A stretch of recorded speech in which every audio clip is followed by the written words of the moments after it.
गंजाम जिला कविसूर्यनगर पुलिस हाथ में पड़ी बड़ रबरी ग्यांग। अंचल व्यवसायी को धमकाई लुट करुथिला ग्यांग। गत 12 तारिख दिन मोहनापल्ली ग्राम निकटर पुरुषोत्तमपुर अंचल जड़े रूपा व्यवसायी को माउचर देखाई 3 युवक पाखापाखि 15 केजी रूपा अलंकार लुट करिथिबा थाना रे अभियोग होइथिला।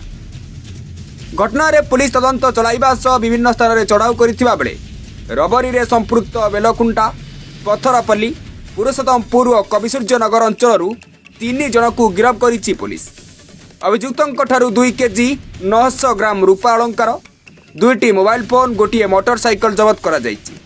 चोरी पछरे एक बड़ ग्यांग काम करुथिबा और अनेकक संपृक्ति थिबा बेले आगामी समय रे अन्य अभियुक्त माननकु धराजियो बोली सूचना दैछन्ति पुरुषोत्तमपुर एसडीपीओ।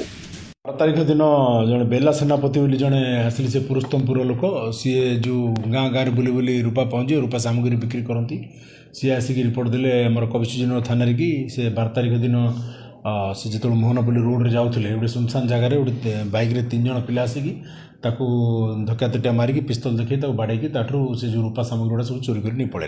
संगे संगे आमर कविसूर्यनगर थाना केस रुझी 17/24 निजे आईसी आमर निरंजन दास बाबू जी कविसूर्यनगर आईसी अच्छे से तदंत भार ने एसपी साहेब निर्देश क्रम स्पेशल टीम गठन है।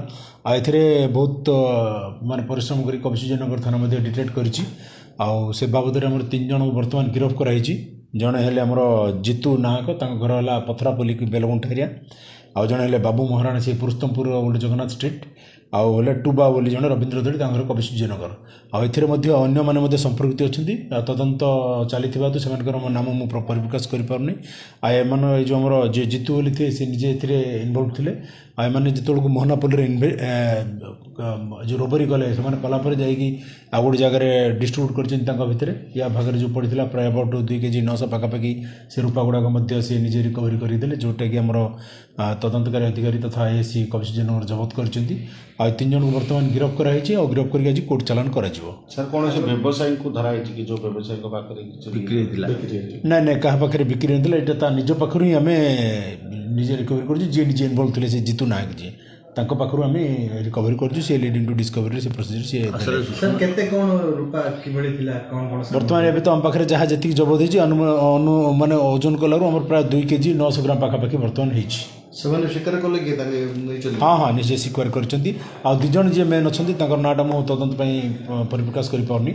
आ तांका पाखरे मध्ये औरी जहा मेजर सेट रहले सेटा मध्ये यथाशीघ्र आमे रिकवरी करिया सेमान को मध्ये गिरफ्त करि कोर्ट चालान करियो। तबे एमानकर मुख्य लक्ष्य थाय कि रबरी करबा जे माने व्यवसाय करथि एमन कोन लक्ष्य रहउतला कि हां एकर एटा गोटे कन्स्पिरेसी बहुत बड़ षडयंत्र एमान करछंती। आगुरे एमान प्लानिंग करथिले जहा हम तदंत माने इंटरोगेशन रो हम जानिया पाइलु एथिरे खाली जे इन्वॉल्व थिले फ्रंट लाइन रे सेमान नै ता पछर मध्ये केते जण अछंती ताको मध्ये हम गिरफ्त करिया पे सक्षम होइछु।